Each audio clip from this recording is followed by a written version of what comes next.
On Monday morning after the Super Sunday that wasn't so Sunday, United versus Chelsea.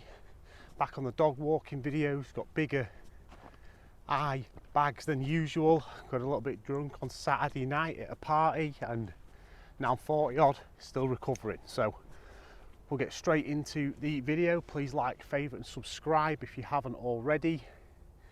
And we are going to get into it. Rude, Amarin, Jim talking, Roy Keane talking after the game as well, about the players.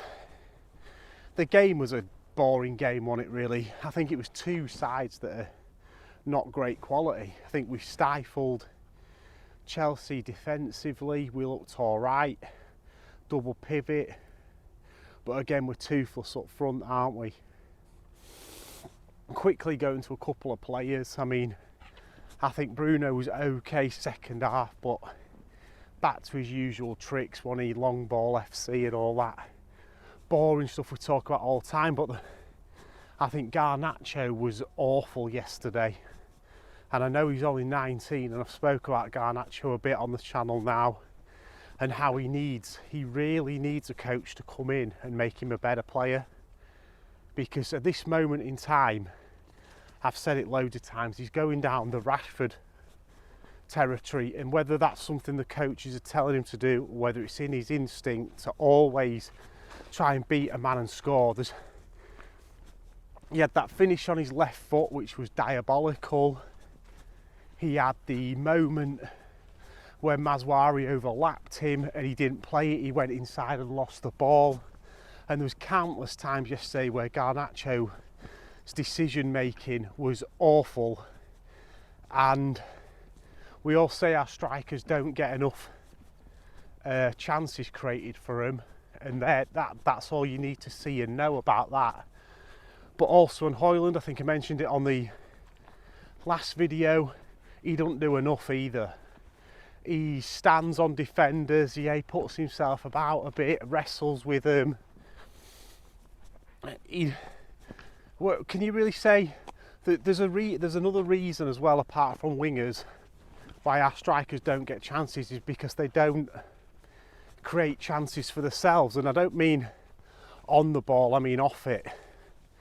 When's he making incisive runs to be picked out? Apart from the runs they make to go to long balls, when we're in and around the opposition third, where's the creative runs? Where's the runs into the box to be crossed to? Because I know we moan at our wingers a lot for not crossing it, but when are our strikers in the box to cross it to? Very rarely. And Rasmus's strengths aren't in build-up.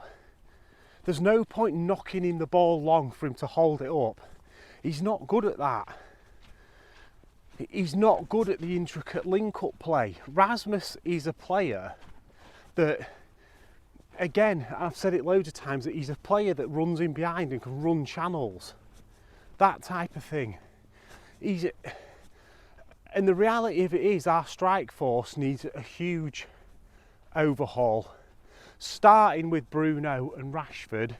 And I know I'm talking about the young players here because they were poor yesterday, but Garnacho and Højlund deserve more time, more chancing, and a proper coach to come in and make them better. Rashford taken off yesterday. I don't think he was horrendous, but he wasn't great. He was better than Garnacho. Maybe Rude was making a point again to the board, to whoever else, that Rashford needs sacrificing. Who knows? But Rashford and Bruno, again, they're just not good enough, are they? As our senior players and our so-called two up front, it was supposed to be the creative ones and the goal scorers. Poor again. I mean, what did they do? Really nothing. Bruno, I think, did that one great flick, and by this point Xerxes had come on, and that's when you needed Højlund on. But again, some people are saying that Xerxes he's missing more chances than Højlund, and you could say that. And I mean, is that because Xerxes gets in better positions? Probably is. The problem with Xerxes is he's too slow and not as good a finisher as Rasmus. So Xerxes getting in the positions and can't do anything with the chances, and Rasmus isn't getting in the positions to get the chances. You almost need a hybrid of them both. And like, I'm talking about the forward line here a lot because that's where we're very, very poor. I think we've scored 9 goals all season. We're last in the Premier League for all the things relating to goal scoring, like worse chance creations, worse big chance finishing, everything like that. I think there was a stat up on Sky or something, 3 or 4 of them, and we're 19th and 20th for all the statistics leading up to goals and goals taken and goals created. We're Man United, man. It's absolutely horrendous.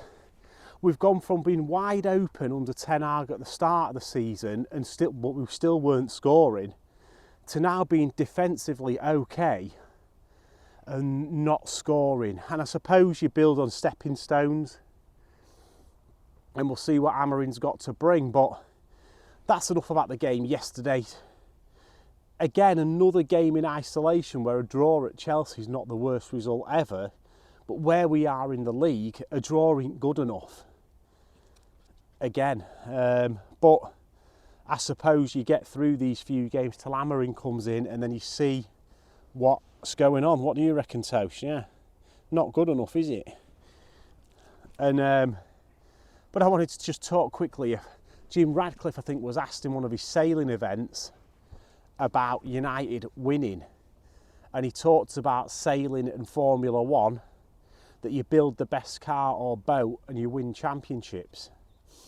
And he says it's very similar with football, that you've got to build the best squad to win championships, in effect. And that's pretty damning words from Ratcliffe towards the current playing squad, because obviously he's saying you've got to build the best squad to win championships. And I wonder who Ratcliffe really thinks in that United squad has a future long term. Personally, who do I think will be in there long term? Onana, I think, will be there for a few seasons. De Ligt, maybe, as a leader at the back. Mazwari looks like our best signing in a long time. And then you'd probably say Mainu, Garnacho and Højlund, because they're young and probably need another year or two to see if they're really going to make it. But those 3 young players I mentioned should be coming in and out of the team. Mainu, Garnacho and Højlund shouldn't be players who are starting week in, week out for Man United. And I know Højlund costs 70 odd million quid, and I've talked about Højlund enough at the start of the video, but he isn't the finished article yet. Will he ever be the finished article to take United that high? Maybe not. But these things are to be seen. But I think Højlund's going to carry on being used under Amarin, because we haven't got another forward, and Xerxes ain't good enough. So regardless of what happens in the summer, I think we will be in for another striker, and not just because we're getting him out of Sporting and there's Gyökeres there. We need another one, because Højlund is young and not ready, and Xerxes is not good enough. Let's forget about this time thing and he might come good and all that. Like, what have you seen in Xerxes that makes you think he's going to score goals for Man United? Because we're never going to play a false 9, and we're definitely not now Amarin's coming. And if you want to be a top side winning top things, he ain't nowhere near good enough to be a number 10 in a top side. So he's finished already before he started, and it's very harsh to say that, but sometimes the truth is the truth. And there's nothing wrong with buying Xerxes. Like, he was a 30 odd million quid striker. There's nothing wrong with buying him and say it hasn't worked and move him on. What I don't want to see is him still here in 3-4 years' time and we're still saying the same things. There's nothing wrong with buying mistakes. Just realise it quickly and move them on. There's no bad feelings towards Xerxes. There's none of that. It's just, you're just not good enough. So go and play somewhere else where you'll still make a good living and have a decent career. It's not like I'm hating on these people, but the standards are so low at the minute. We think that people like Xerxes are good enough. And I was watching United View this morning. Flex was on there. Big up to Flex after what happened to him yesterday. I know he'll probably never see this video, but don't want to see those kind of things anywhere, let alone in football grounds. So big up Flex. And he was talking about Agate. And I have the same feelings as Flex on Agate. That he is what he is, isn't he? Do we really, and I've said this before, do we really need Agate being a destroyer in that midfield, or do we need technically good players who are going to get hold of a game? We need the latter. We're not doing anything with Agate and Casemiro in that midfield, because Agate is a walking red card. Every game we've seen him play so far, he's done nothing but foul people and little else. And Casemiro, we all know, as good as Casemiro was in his past, he is not that guy anymore. So what we're going to see, maybe Manu come in, again, an 18, 19-year-old, to try and dictate and run our midfield. It's not right. We need another midfielder. We need an Eriksen who's 10 years younger. And to the point that Jim Radcliffe make, and them saying that Amorim has no transfer veto or whatever, does that mean that we are finally going to see under Amorim and Ineos that this squad's going to get torn apart and people with their favourites like Bruno and Rashford are going to be chucked out the side and got rid of? It'd be very, very interesting to see what Amorim does with them two. And Agate, because everyone's saying that Bruno is going to thrive under Amorim. How do we know that? Just because they're both Portuguese or both come from Sporting or whatever? And everyone's saying Agate under Amorim. Let's not forget, Amorim sold Agate to PSG.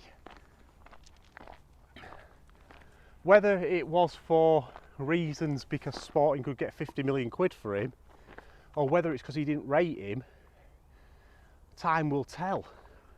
But there's clearly something about Agate since he's come into this club that Ten Hag and that lot are clearly not massive fans of him, are they?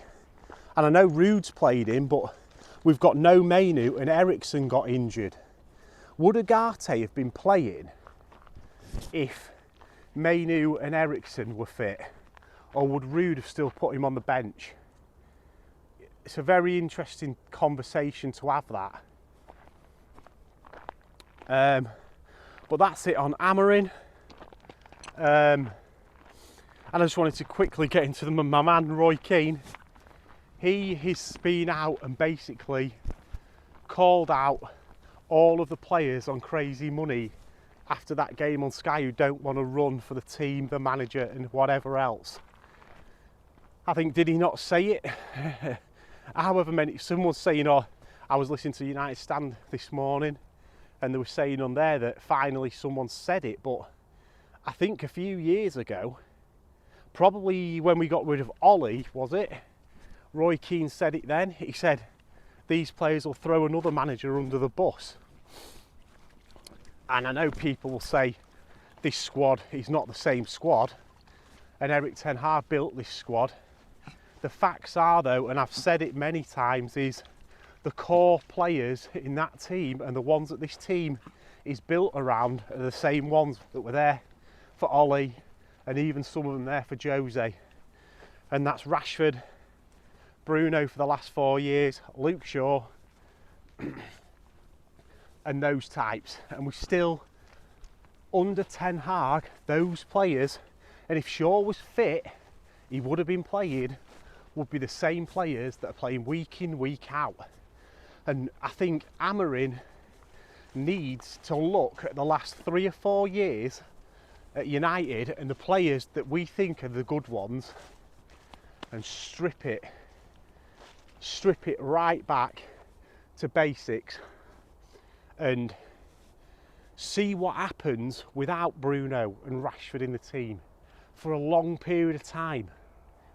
Because as of now, they are nothing but a liability. And that is what I've got for this morning. Roy Keane spitting facts, Ratcliffe being brutally honest about the squad not being good enough, takeaways from Chelsea in that the playing squad that we have from our own viewing isn't good enough. But what will be done about it? I think we've got 2 more games, haven't we? Yeah, POAK and Leicester. And then Amorim will be in, and it'll be very, very interesting to see if Amorim will change the formation from day one, or whether it'll take a few weeks to see a change, because obviously he's got a couple of weeks of the international break to get in there and make some changes, but obviously a lot of the players are not going to be there, they're going to be away on the international. But that's another dog walk diary for you, and yeah, I'm making the most of it while I'm off work, being out and about walking. But I'll be back at work next week, I think, so there might be less videos and there'll be less of these dog walking vlogs. I'll be back in the office doing more pre-recorded content because I won't be out and about as much, and it'll be dark if I am on dog walks. It's no good for these type of videos. So like, favourite and subscribe if you like the content. Try and be honest. It's totally my own opinion, uninfluenced by anyone. It's what I see, it's what I say. And if you like it, if you don't like it, like, favourite, subscribe, dislike, comment, whatever you want to do. And I'll see you on the next one. Peace.